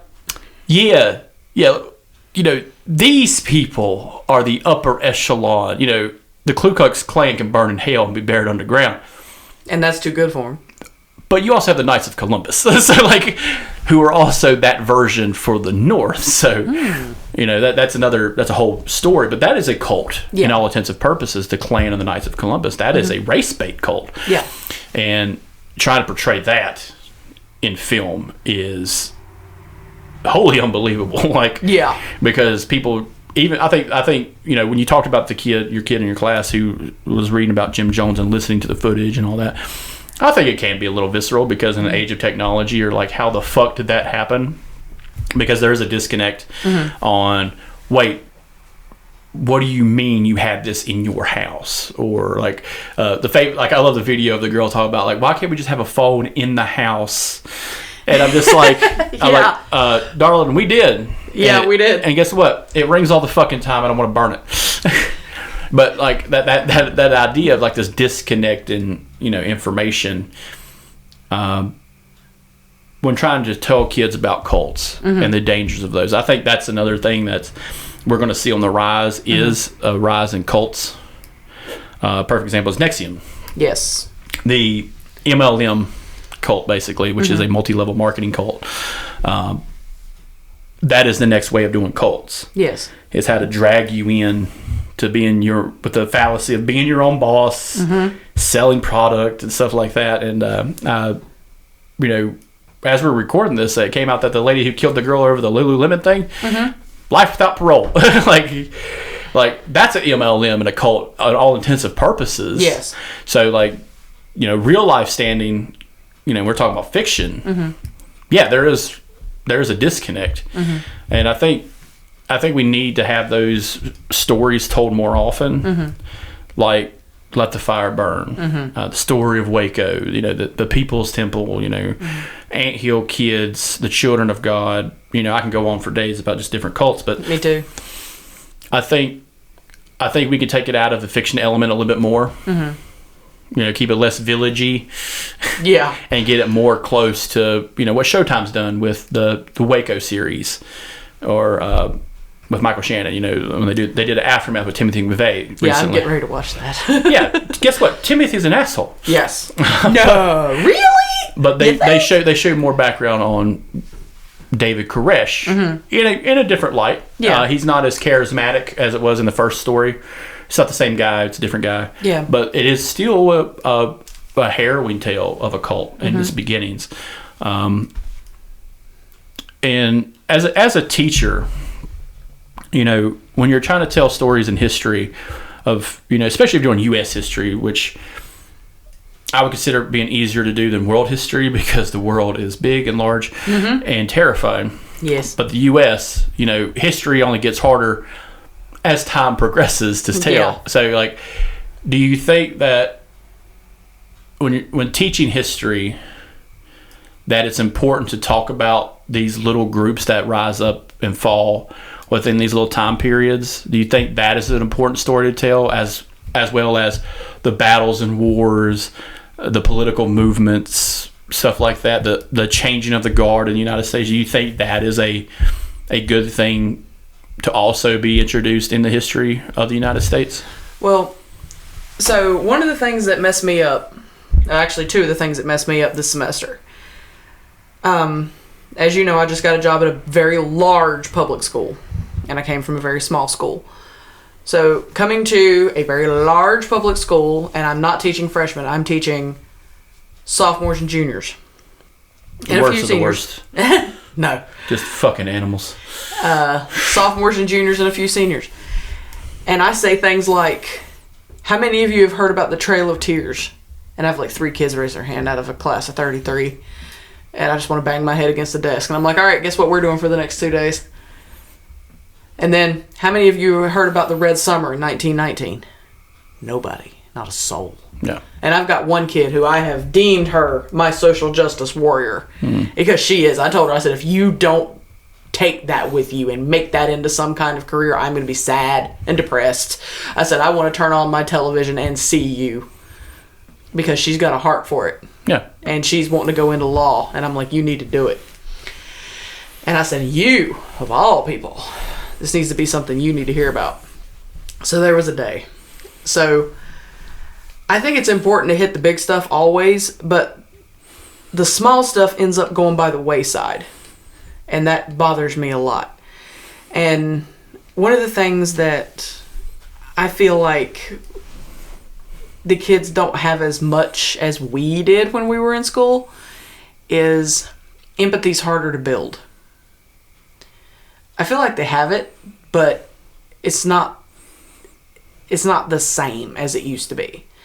Because, for example, the kid that was looking at Jim Jones, he was fine through everything. Sorry. He was fine through everything. And, I mean, he watched the footage where the senator got shot, and all that stuff. Not a tear, not a wince, not a single thing.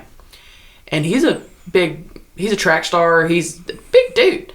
He's bigger than me, taller than me too. But of course, that's not hard. And when I happened to walk by him, I saw the survivor talking, and I knew who it was. And it was one of them who had to watch his son die. Yeah. And he was talking about it. And I didn't have to hear I've seen enough Jim Jones documentaries. I knew exactly who it was and what he was talking about. And I'm sitting there looking at it, and that's when he had that look on his face, and he had his mouth hanging open. And I'm going, see, that's what you don't think about. When you see that overhead footage from the helicopter of all those people, you don't think about the babies. Yeah. And the small kids who didn't have an option. You think about the adults who literally walked up to the vat and said, okay, we believe you. That's what we get taught. We don't get taught about the kids who didn't have an option, who got injected or whatever. And I had to see that on his face, and I'm thinking, okay, how do I handle this as a teacher? And that's when I told him, like, if you need to take a walk, go ahead. He came back and he said, I want to try to find something positive. I want to find the positivity of them building this place that was supposed to be their haven and their good place. He said, because it's the idea that it started out with was such a good idea. I said, all these start out with a great idea. I pointed over my shoulder. I said, your classmate over here is doing Waco. She's talking about David Koresh. He started out with a great idea. I said, there's one over there that's doing Scientology. That starts out with a great idea. They all start out with a great idea. We'll be talking about Scientology later. That one won't be me. I'm not smart enough. That has nothing to do with smarts. It's a scam beyond belief. Well, I mean, it's like naming your cult the Reasonablists because it sounds fine. Because you don't want to argue with a reasonablist. Well, I mean, the idea of them always starts out great. It always starts out with such a good idea. Yeah, anthill kids. Yeah, we're gonna make jams and jellies, and everybody's gonna be cool with it. Yeah. I mean, I have watching them do these projects. They've been doing this project for a week. Mm-hmm. And I have got to sit there and watch them, and plus I also have some kids who are talking about serial killers and big criminals and stuff like that too. But to watch these kids who are doing the cult stuff, because I'm walking up to it, and they're also finding out how much stuff I know about it, which is even scarier. But to find out how much they're having to learn about it is really interesting. Because they're like, how are these people believing this? Well, that's the kind of the great thing about telling the story of cults, because a great realistic example, the Rajneeshis. Yes. The Rajneeshis came around. Another great idea. Yeah. Oh, dude. Ma Anand Sheila?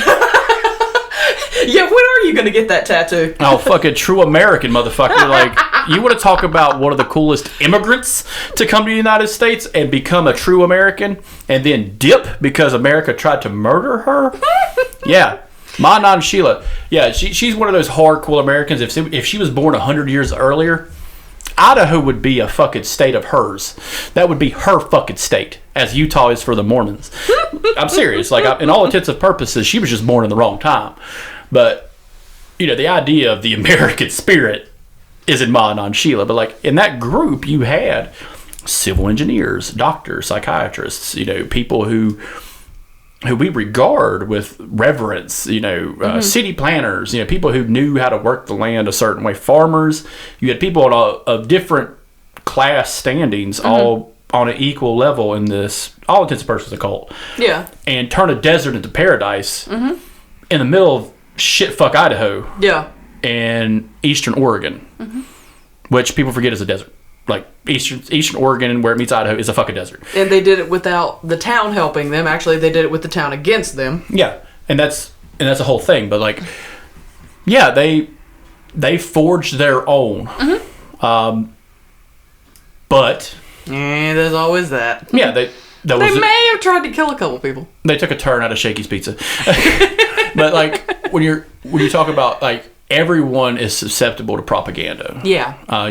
As a teacher, yes, I think that would be a big thing to teach. If I was a teacher, that would be something I would be very reverent about kids with. I mean, like, every one of you is susceptible to a form of propaganda. When I taught psychology this semester, I did a whole unit on propaganda, and I thought how fun it is. Oh, I got mad at the kids because I started out with World War II because I'm sorry, This is going to sound really There bad. was no propaganda in World War II. America was cool about everything. I'm talking about Nazi propaganda. They were not cool about things. They were not cool about anything. But America took care of that. Yes. The end. Punch was served. Goebbels did his job to the umpteenth thousandth degree with the propaganda that was dished out in Germany during that time. And the kids, I showed them stuff, and the kids were looking at it, and they analyzed photos and stuff. And then I had a child had the absolute audacity to tell me, I wouldn't have bought that. You couldn't have sold me that. And I'm like, all right, fine. Maybe. But he said, and that would only work for them. That wouldn't work for any other country. So, because I'm petty, and I live to be so, the next unit I did was all the people, all the famous leaders, and all the propaganda of them. And I didn't tell them what they actually look like. Like, I pulled a picture of Stalin. yeah. And it was a painting, and it was a propaganda painting. And he's holding this cute little baby, and there's all these sunshine and rainbows and all this stuff everywhere. And one of my female students hollered from the back, "Oh, look at Daddy here!" And I'm like, "Girl, I will slap you with a textbook." But that was a big thing for him. Like, he was like super fucking handsome when he was young, and he changed his name to Steele. Like, what the fuck? Like, Yeah. Like, I will slap you with a textbook. And then, because, yet again, I'm petty, the next picture on the slideshow was the last picture of him before he died, which is when he was an old man. And then I did the same thing with Saddam Hussein, Muammar Gaddafi. fucking ladies, man. Yeah, boy. Everyone gets 3 chickens and a gun. Yeah. And all the girls can come and work for me, but I have to sexually assault them all first. But yeah, I did all that. Yeah. So they got to see, this is not what you thinking. You buy into it just as quick as anybody else does. Yeah, but like, a great thing about cults with propaganda is the pamphlets. Mm-hmm. I remember. You remember Chick Tracts? Mm-mm. They were the little pamphlets you find in the bathroom. They're Christian pamphlets. Yes, that's what they're called. God. Chick Tracts. That's what they're called. Chick Tracts. Okay. But you could go to like White Oaks Flea Market, and there was that little Christian store in Statesville, and they had them just sitting around. Mm-hmm. And I remember, and I had the audacity to say this out loud, like there was one in the men's bathroom on the soap dispenser, and it was a little black and white one, and it was a guy who met a girl, had sex with this girl. They didn't show it, but it's implied, and death shows up and kills him, and like takes his soul to hell. Wait, like immediately? Almost immediately. And I think I can't tell if like this is propaganda in a cultish way, like a Christian cultish way. But all I could think of was the guy that drew death was metal as fuck. Like these fucking artists who work for the Christian propaganda are just like, they could have drawn Bat Out of Hell art for like Meatloaf and fucking Iron Maiden. These guys could be making real fucking money doing album covers in the 70s. Like, holy shit. One of the coolest pamphlets was, and I cannot find it, and I punished myself for this because I would have got a full leg tattoo of this fucking shit.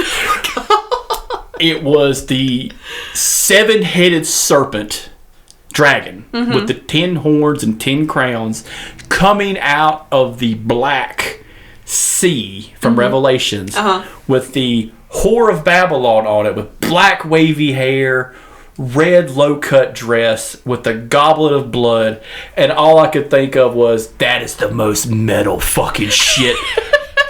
Dude, and I'm just like, I can't find it for the love of God, I can't find this picture.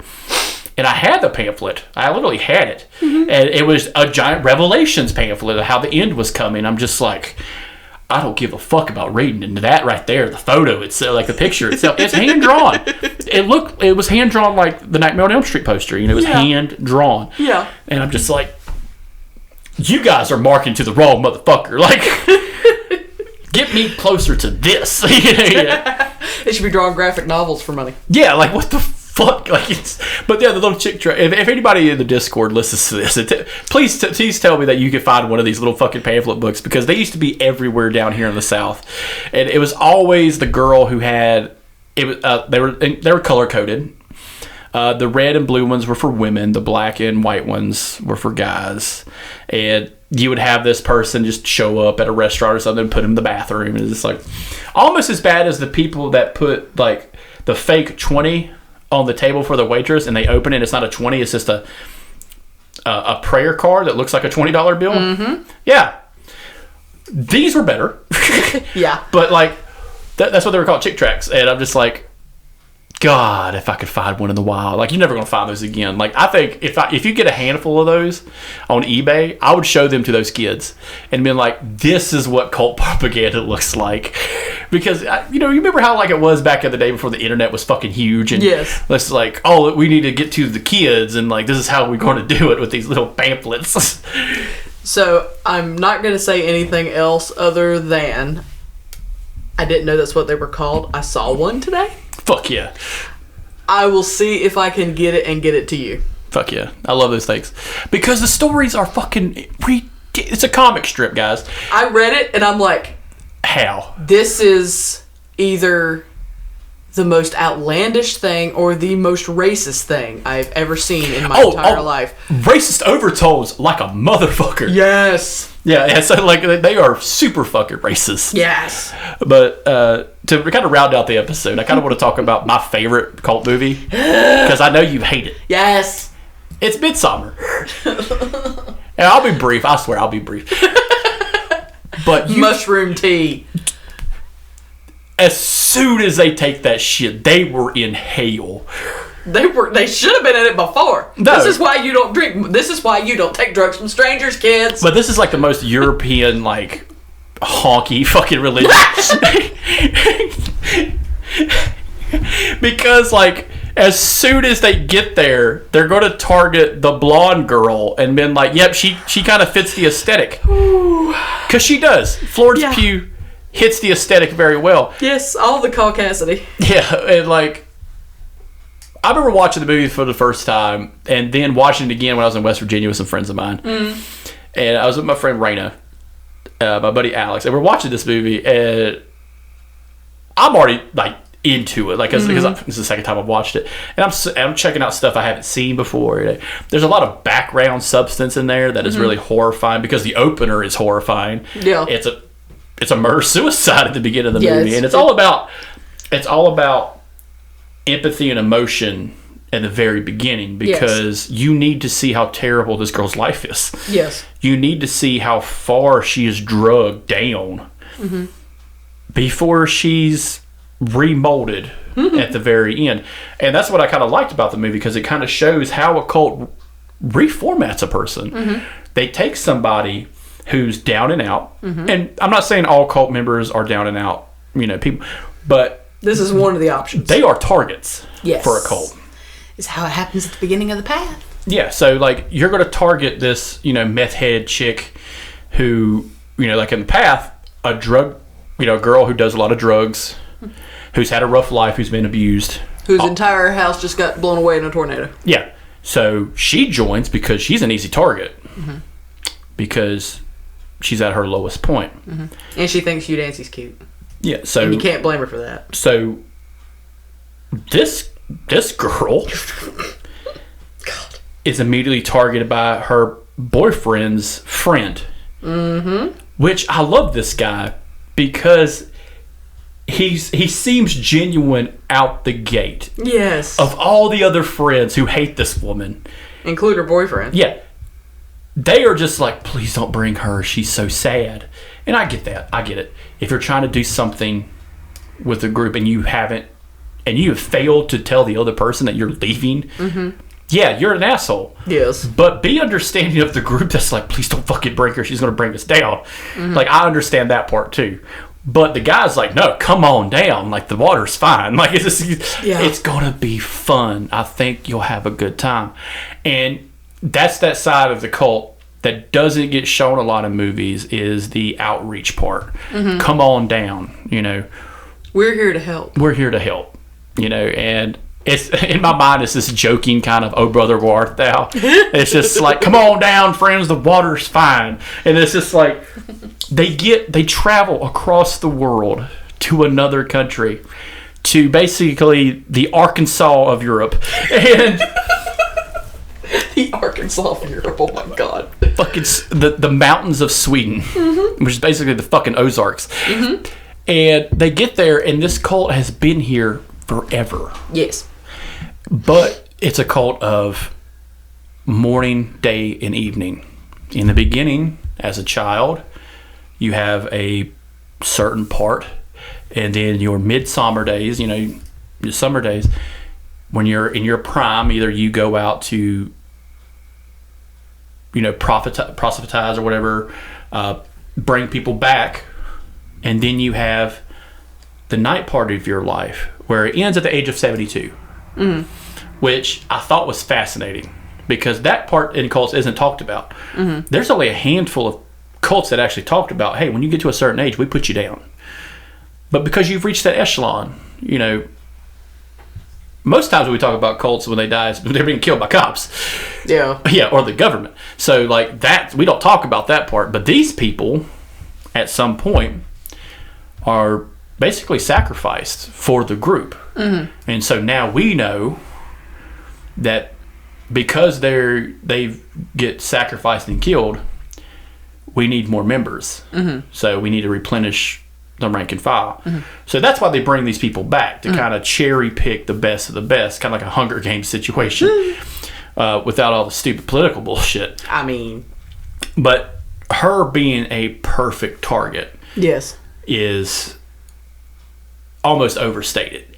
She is so uncomfortable being there, to the point where they use actual psychological tactics to bring her down to a level of calm that she would never get to in real life. Right. Her sister murdered her family and then committed suicide in a horrific manner. Yes. This girl was already on the fucking edge. And now they use a thing called tantric breathing, which I love, because it's a weird cult-like thing, but it's also in the psychology realm, which I love that cults kind of cherry pick science. I mean, like, oh, you're telling me I could change someone's mind just by beating the shit out of them and then giving them soup afterward? Yeah, you could do that. Yeah, you could totally wipe someone's mind doing this. But that's what they do. They when she screams in pain, they do that too, to mirror her pain, and it brings her down. Now, this isn't like a pure scientific method. Yeah.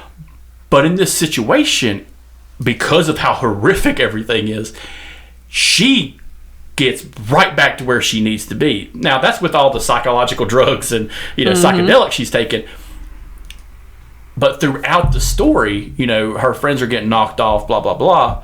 But that's kind of like a beast story throughout the whole movie. Her trying to reach a inner fucking peace is the true horror of the movie, because real. Because by the end of the movie, she gets it, and I'm just like, are they that bad? Like, I see they help this girl get to the perfect zen, even though her life is fucking over.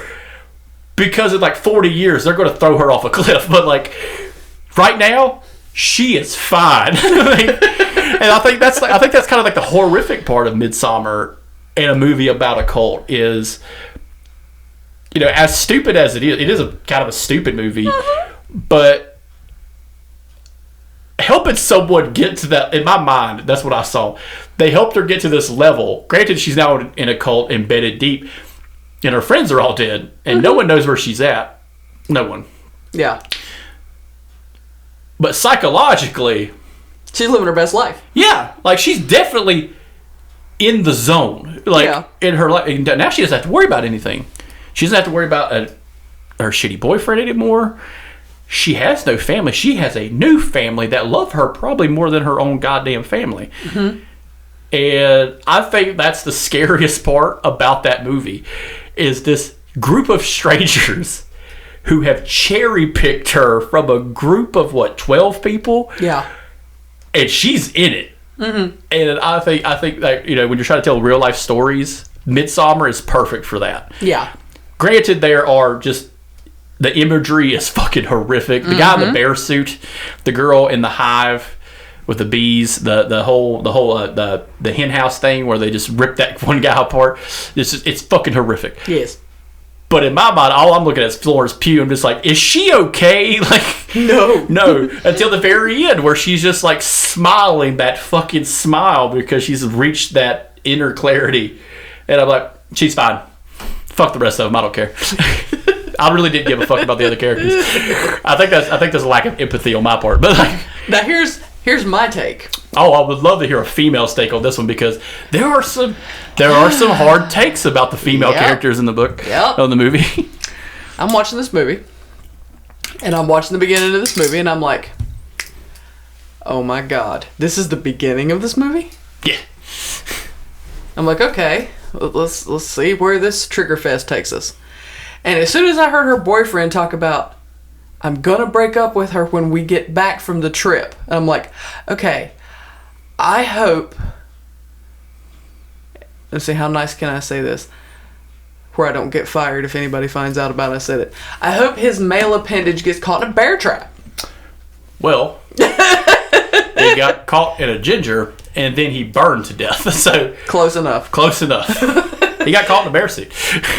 So I'm like, okay, this guy needs to die. Slow. And then he ends up having to take her as a pity, and that makes me even angrier because he treats her like that the entire time, and I'm like, you know, she knows that she's being taken as a pity person. And then when they all start doing drugs, I'm like, that's the last thing she needs to do is be taking drugs. Oh no, because she's down, she's sad, she's depressed. She does not need to be taking drugs right now. I think that's kind of like misconception. We kind of have me and you, between me and you. She's not taking drugs as in drugs. She's taking a hallucinogen and a psychedelic, which is an actual thing people prescribe. Like, as much as Hannibal Lecter's we've seen and how south that goes when you just give someone mushroom tea and it's like, did I cut that girl's ear off? Yeah. I cut that girl's ear off. So that's what we're thinking of. Like, I know where you're coming from. Of this, like, her taking drugs. She's not snorting coke or anything, which she would have done in America. Yeah, like here, she's in a field of green, tripping her fucking balls off, thinking her hand is growing grass on it. Well, then when I saw the friend talking to her and being nice to her, I'm like, oh, maybe when they get there, he's going to be this guy who goes, look, I know your boyfriend's trash. He's going to break up with you. I like you. So maybe we could be a thing. Oh, that would have been a villain moment. That's a villain. That's a straight up fucking villain. That would have been better. No. That would have been better. No. Catching a depressed girl on a rebound like that is fucking awful. It would have been better. Oh no, I would have took the cult bus. I would take the cult thing every time because he dies. Like that guy dies. I know. And then when all the freaky stuff started happening, when they did that tantric breathing thing, the first thing I went to was the Rajneeshis because they did that. Yeah. And I'm going, oh no, now we're messing with, now she's taking hallucinogens and we're messing with her emotions too. And I'm going, why are they not doing this with the fellas? Why are they only messing with her and they're not messing with the fellas? Because they're not emotionally damaged. Yeah, and then they start killing all the fellas off and I'm going, okay, this is the Wicker Man. No, the Wicker Man is objectively terrible. So I spent the whole rest of the movie going, oh god, this is the Wicker Man. Bees! No, that's a stupid fucking cult of the movie of anything. Like, the Wicker Man all-woman cult is probably the dumbest fucking cult I've ever... Not because they're all women, but because of the bees. Yes. I'm just like, I get it. Oh, god damn it. If any cult can be destroyed by climate change, I'm just like, you're a weak cult.